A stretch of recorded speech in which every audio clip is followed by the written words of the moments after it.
Hey everybody, my name is Yale Greenfield, aka the Live King. Want to welcome you back to another episode of the poker vlog. So today I'm going to be heading up to the bicycle casino looking for a little 510, 510-20 game. Before we take you to the bicycle, last night I was out with my producer and his wife. We went to a really awesome restaurant called The Girl and the Goat. And The Girl and the Goat is a famous restaurant. The owner of it is an OG winner of Top Chef. And she just opened the California version of Girl and the Goat, which also is a restaurant in Chicago. The one out here is supposed to have like an LA vibe or her take on California food. A couple of the items that were really awesome that I would recommend would be the shrimp salad. The restaurant takes a serious risk in that they do things like avocados and strawberries, and they mix it with pickled vegetables and shrimp. It's a big risk that they're taking, just hit really, really well. We also had the sourdough bread, which sounds like, oh, you're getting sourdough bread, but no, it comes with a harissa butter, which is really flavorful, and their own take on jardinere. And then also, of course, we had the house special with the goat curry, and we also had the goat confit. And the goat curry is amazing. It's a really nice curry. And then last we had the pork shank. And the pork shank is served cool. So it comes out, it's got a little bit of crunch. And then they serve it with naan and lettuce cups. So that was also served with a hot mustard. You make your little sandwich, roll it up, and just good stuff. Good spot to hang out and people watch. Great atmosphere. It's in the LA Arts District. And would highly recommend checking it out if you're in LA and want to go for a little higher end dining experience. Now I'm going to head up to the bike, get a little grind in. Please hit that subscribe button, and I will catch up with you guys at the end for a little recap.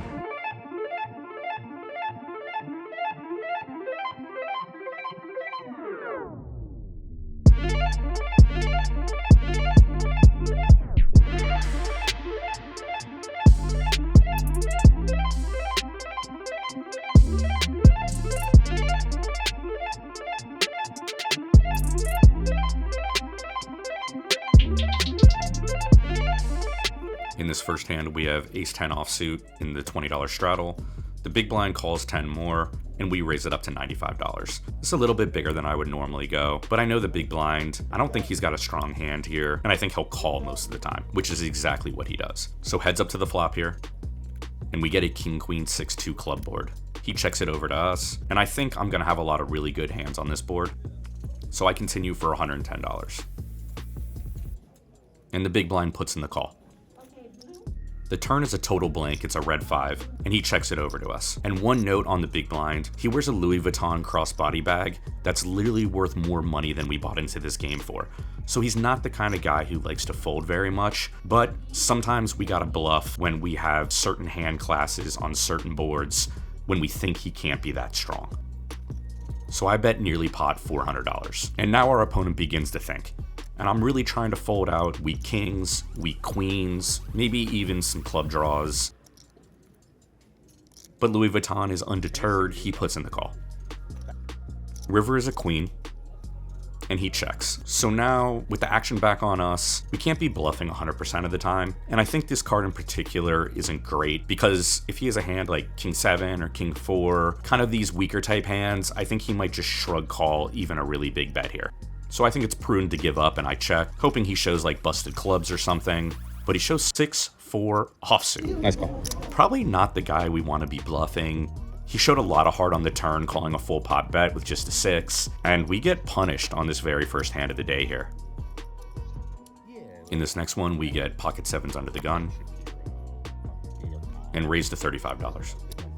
The hijack is a really nice guy who I've been chatting with. He's also a poker vlogger. He goes by Fat Duck Poker on YouTube. He puts in the call. And all of his vlogs are in Mandarin. So if you're interested in something like that, make sure you check him out. Big blind calls as well.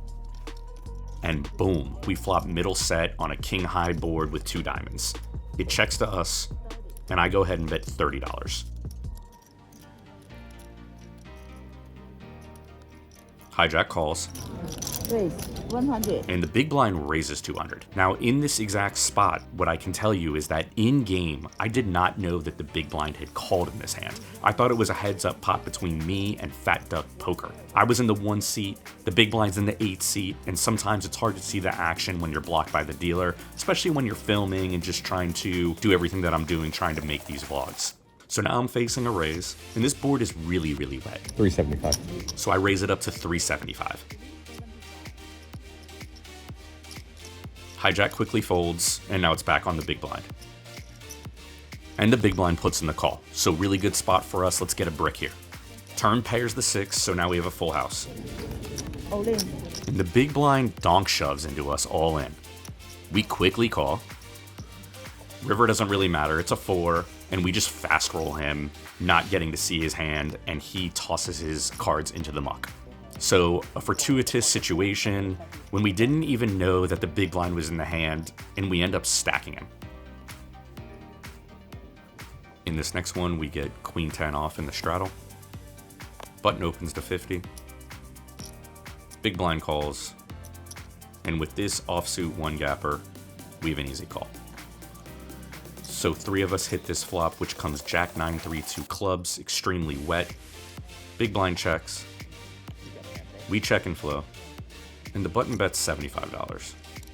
Big blind folds, and with the action back on us, we decide to go for a raise of $300. So this is a semi-bluff, and a little bit of color on the button. He's a tighter player, tends to come in his work clothes, and I've played about 20 hours with him. So really what I want to do here is just put a lot of pressure on him, and look for good turn cards to continue putting pressure on him. He puts in the call. And with $755 in the pot, we see a 4 spades on the turn. So now 2 flush draws are present, and of course multiple straight draws, one of which we have.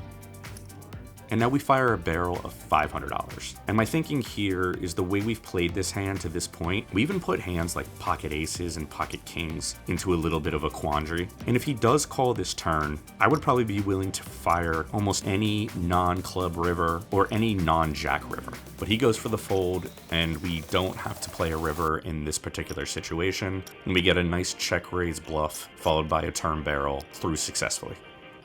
In this next hand, we pick up Live King's absolute favorite hand, Ace-King offsuit, when it's folded to us in the big blind. 70. We raise it up to $70, and now the action is on the straddle. And the straddle is a German poker professional who travels to LA every 3 months or so to gobble up as much money as possible out of the ecosystem. He wants to play for more, and he makes it $225. So we've got the action back on us, and I believe that Ace-King is simply too strong of a hand to just call with. I think we definitely have to re-raise this hand. 775. So we raise it up to 775 total. And the German pro does fold his hand. And I'm including this spot because this type of stuff is important to the cash game pro. America beat Germany in World War I and World War II. And I've won this battle of the blinds for America versus Germany.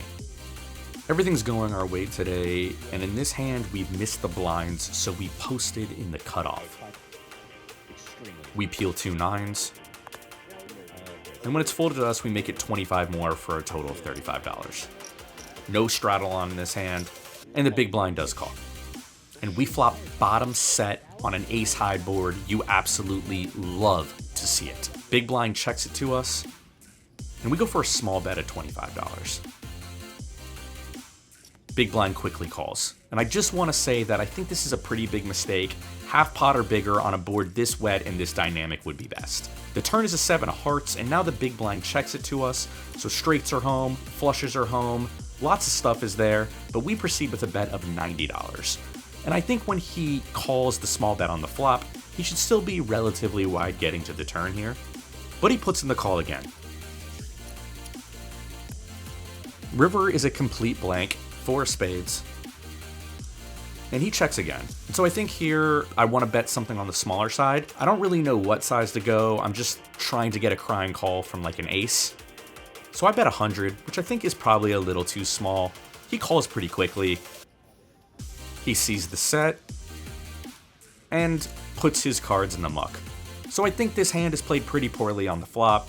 Not necessarily great on the river either. but we do win a small one when we run good and flop a set. In this next one, the cutoff's open to $35. We've got king-queen offsuit in the big blind and put in the mandatory call. Flop is king 6-5 with 2 clubs, so we've got a solid top pair and check it. Cutoff bet's 30, and I think in this spot, calling or raising would be okay. Probably mix it, and we go ahead and put in the call. The opponent in this hand is a friend of ours named Tony, who won a World Series of Poker bracelet last fall. Turn is a 7 of hearts, and we check it over to him, and he decides to check it back. River's really good. We now have top 2 pair when a queen of diamonds drops, and I think here going for a check raise or betting small would be okay. Those are the 2 options that I liked. 45. So I go for a small block bet of 45 into 135, trying to put Tony in a tough spot, or maybe even getting him to go off the rails and do something crazy. He is a very aggressive and good player, and he does raise to $210. So now when we look back at the board and the sequence, I don't think he can really ever have 9-8 here, or 4-3, hands that have straights. I think they would always bet the turn. He's kind of saying he's got like the same hand as us, which is unlikely, or like a rivered set of queens, but it doesn't matter, we have to call. And he shows queen 10 offsuit. So he rivered second pair with a queen, thought it wasn't good, and tried to turn it into a bluff unsuccessfully. We're just a little late to start recording here, so let me catch you up on the action. We peel pocket aces in the cutoff, and the low jack makes it $60 to go. The low jack is a professional poker player who I've played with quite a bit up at the Gardens Casino, but rarely see him at the bike. But that's where he is today. We raise it to $215. Folds back to the low jack, and he puts in the call. Flop is king 8-3, 2 hearts, and he checks. We decide to fire out a bet of $140, and he does call. When the 10 of diamonds hits the turn, low jack checks to us again, and here I think we have a decision. I know that this guy is pretty aggressive and tends to try to pounce on weakness, so against some people I'd go bet, bet, bet here, but against this guy I want to mix in some checks, and the ace of hearts in hand seems as good as any, so we check. River's a 4 of spades, bricking off everything, and now the low jack bets 600. So pretty big size here of 600 into 745. So I think our turn check did the job. I think raising is probably a little too thin. He still has pocket 10s, king 10s, some sets. We have 1 pair and he's bet really big. Pretty polarizing. So I think when he bets this polar, we don't really want to have a raise here. So we put in the call, and he shows king queen of diamonds for top pair good kicker, which is no good. So I think our turn check did the job and induced a pretty big bet on the river. I'm pretty happy with how I played this, considering it's a spot I'll mix in and I won't always play the hand just like this. We peel 2 queens and straddle here. German Pro opens the low jack to 60. Our friend Tony, the World Series of Poker bracelet winner, makes it 200 from hijack. Small blind cold calls, and I don't know the small blind, but he's a recreational, and after he calls, he's probably only got like 1,700 back or so. So we've got the 3rd best hand in poker, and now we got to decide what we want to do. So I think raising is prudent here, and I go for 550. And you might be looking at this going, what the fuck, Yale, 550? And I'm right there with you. I was focused on the small blind stack, he was pretty short, and you could call it a brain fart or a misclick. I don't really know what, but basically my brain broke in game, which is not good. And I lay them both the price, and they both decide to call. I really meant to make it at least 750, if not a little bit bigger, but I made a massive mistake. The flop's king 9-7 rainbow, so we got an overcard to our queens, and the small blind checks. I decide to check as well, and the hijack checks too. Turns a 4 of spades. Small blind bets 600. And I just decide to muck my queens, and the hijack calls. River's a 3 of diamonds, and now the small blind's gone all in. But I've turned off my camera because I'm just like rage tilted at myself. Can't really deal with how badly I messed this hand up. Raised way too small, let 2 people come in, got confused.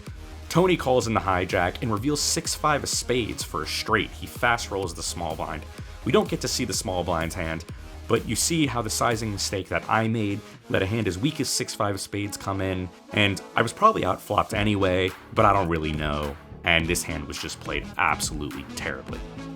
Just 2 deals after the pocket queens debacle, we get 2 aces in small blind.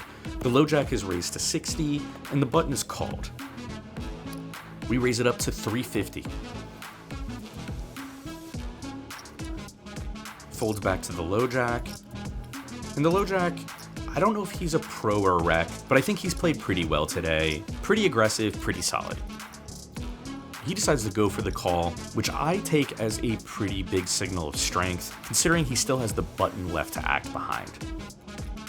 The button does fold. So we go heads up to Jack 9-7 rainbow, and I go ahead and check it over. I think in reality this is a majority bet, and my check is a small mistake, not a huge one, but it should really be a bet, and he checks it back.